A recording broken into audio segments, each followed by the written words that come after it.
You got to have a good attitude. If your attitude is like, oh, no one's going to talk to me, guess what? No one's going to talk to you. If your attitude is, listen, I am God's gift on earth in this damn store, and everyone's going to respect my freaking authority, and they're going to have the best time in the world with me. Oh, hell yeah. Mm-hmm. Hell yeah, people are going to respect you. Hell yeah, people are going to stop for you. I'm telling you, whether you think you are, whether you think you're not, you're exactly right. Customers will respect the energy that you put out there.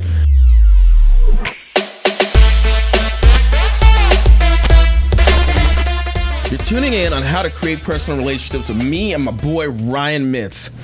Howdy. So Ryan, look, we're gonna make this quick. They need some tips. They need help. These guys out there need help. The kids out there, 9, 12, 18, 39, 48, all you kids, you need help building relationships.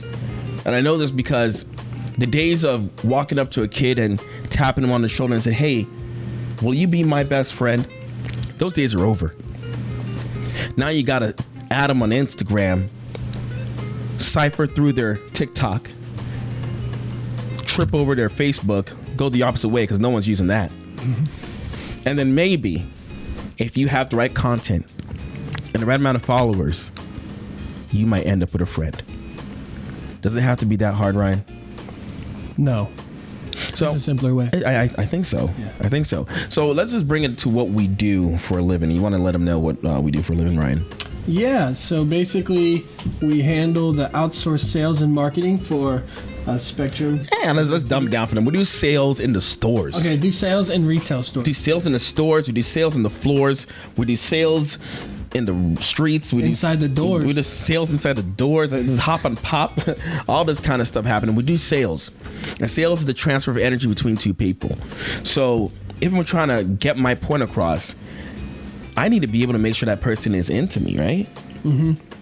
You know, like if you go to the bar, you go to the club, I mean, the point you're trying to get across is, hey, I'm good enough for you to come home with me tonight, right? You got to be their best friend.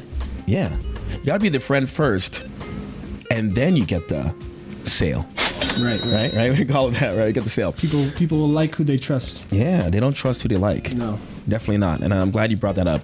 So, Ryan, you've been doing sales for about a year and a half. You're about to open up your own office. So that means you kind of got the sales thing down. Yeah. You kind of know what's going on. And it's building a relationship different across different age groups. Would you say, like, let's say from 9 to 13, 17 to 22, 25 to 38? Like, do you think it's different, or? Yeah, I would say so, because every age group has their different trends. Right. So in order to build a solid relationship, you have to be able to connect with these people. Oh, I like so that. If you're talking to like 9 to 13-year-olds, my sister's in that range. She's talking about this stuff like... You guys have a relationship, right? Yeah, okay, cool. For sure. Yeah. She's talking about like Visco girls, and I'm not... What's that? Is that? I don't even know. Is that the LOL thing? It's the thing where they wear the scrunchie under this. I have no idea. They wear like the long shirts to where you can't see their shorts, so it looks like they're not wearing shorts. Oh, got it. Like Trickery. The checkered Vans, early trickery. So that's like the Visco girl stuff. Okay. I learned that about that from her. And then sounds like Nabisco, but yeah. Nabisco. Okay, cool. So it just depends. When there's older people, you have to know older stuff about like movies or whatever it is you connect to them with. So it's just all about different trends. Yeah, I mean, like, if I want to know the demographic of person that I'm looking for to date, right, I would not date anybody that doesn't know the movie The Matrix. That's true. That movie came out in 2001, I believe. Yeah, see, I've never seen that before, honestly. When were you born?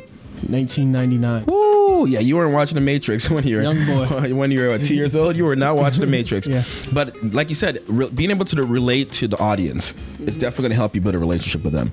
And I feel that since we have like we're always in front of the computer, you know, the FaceTime, these like instant messengers, like all these DMs, so like we're losing that.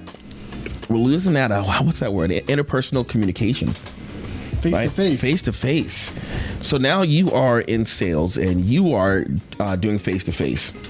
You might say, Rod, I don't really need this talk. I don't need this topic. I'm never going to be doing sales. I'm going to be running my own company, selling. Look, you're selling already, right? I'm going to be running my own company, my own. What's that thing? Like non-profit or for-profit company. basically volunteer work. Right, yeah, basically, but you're going to have to sell that idea to someone. And at some point in time, you're going to need to be in front of that individual in order to get your point across. And if they don't buy into you, they're not even going to buy into your product. And the only way they could buy into you is if they like you. And the only way if they like you is if you build a relationship. Creating that personal relationship. That's what we called CPR, right? We're pumping that chest over and over again. CPR, nonstop. So, what are some tips you have for them to build that relationship instantly within the first 5 seconds? What are some tips you have for them? We have a little trick for people that have trouble finding ways to connect with people. So we call it the Fords. Okay. So the F, you could talk about their family. If they have like kids with them, or if they just look like a mom or dad, look like they're of the age, you just ask them like, oh, you got any family? Occupation. What? Like, you drive a truck for a living? I just barely got my license. Like, you got to be pretty strong to be going up and down that ladder. Like, do you get a ladder or do you just jump up there? Like you're 7'3". I mean, I need like 15 ladders to get up there, man. Like, I'm like boosting their ego. But I'm just talking about their occupation. But I'm giving them compliments within those categories. Does it make sense? Right. What's so R is what? Recreation. What are you into? Hobbies. So a lot of these, like, if they have a hard time, like a lot of people have different hobbies than I do, and if I have a hard time connecting with them, I ask a lot of questions about them, so they're talking more to me about themselves, so that way they feel like they get to know me a little bit better as well. So I like that. If they're fishing, I'm not very good at fishing. I think I've been fishing like one time, maybe twice. I think twice. I'm too scared to grab the fish off the hook. Oh, to take it off? Yeah. I think someone did that for me. Yeah, that's why I went with my cousins once, and they took the I fish built a off good enough relationship for them to just do that for me. Right. Yeah. It's pretty weird. But when you're in the store and you're trying to stop customers, honestly, you got to look at it this way. They are in a rush. They have their shopping carts. They're in a rush. They have something to get. But most customers don't have a shopping list. They're lost. But then what's going to make them want to stop for you? And we call it the beast factors, right? Right. It's got body language, the first one, right? Just the way you assert yourself. Are you stopping them? Hey, how's it going? Or are you just like, hey, how are you? Please don't run me over, right? It's what are you doing? Will they respect your presence, or will they run you over? That's number one. Beast factors, right? The B. E is for eye contact. Whoa, you gotta look at them straight in the eyes. Well, first off, you don't want shifty eyes, like I was saying. Yeah, Richard Nixon. And Law of Order, they're interrogating people. Right. The first tip they're shady or lying is their shifty eyes. They can't make direct eye contact. Right. And I had this one wrestling coach in middle school. He was one of those guys that would yell at you, but wouldn't make direct eye contact. Right. So he's like yelling at this. He looked like over my shoulder, but I was like, what, 7th grade, like 13 years old.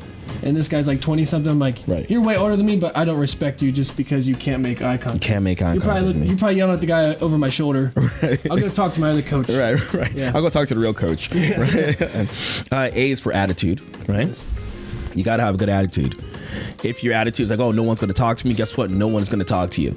If your attitude is, listen, I am God's gift on earth in this damn store, and everyone's going to respect my freaking authority, and they're going to have the best time in the world with me.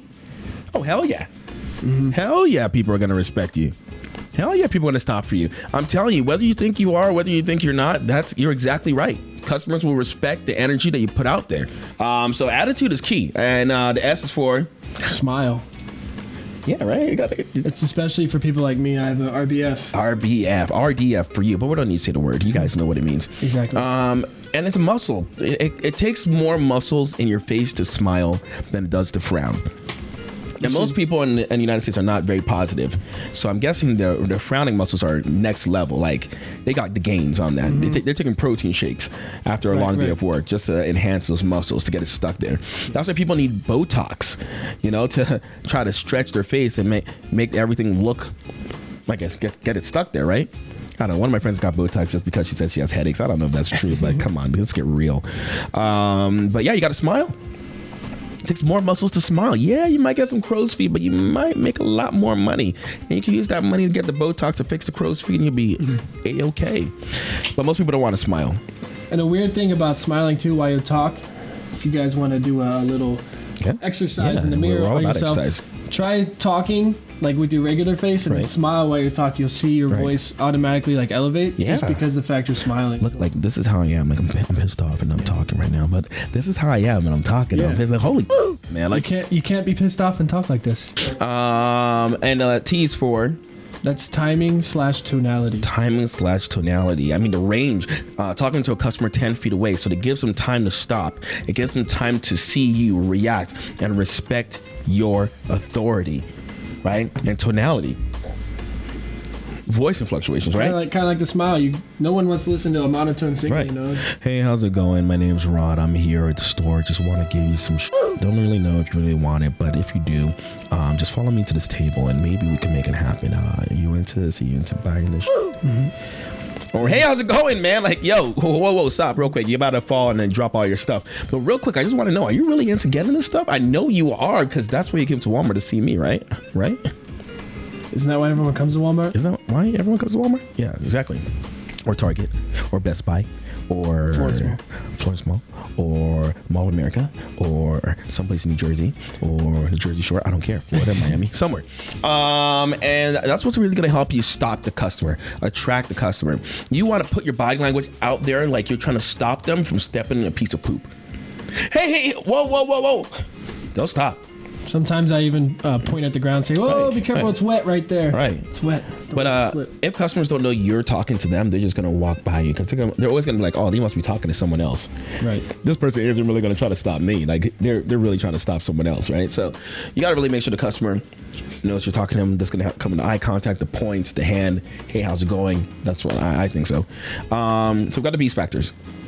Once we stop them, we got about like 10 seconds to make an impact, I think. Gotta make them laugh.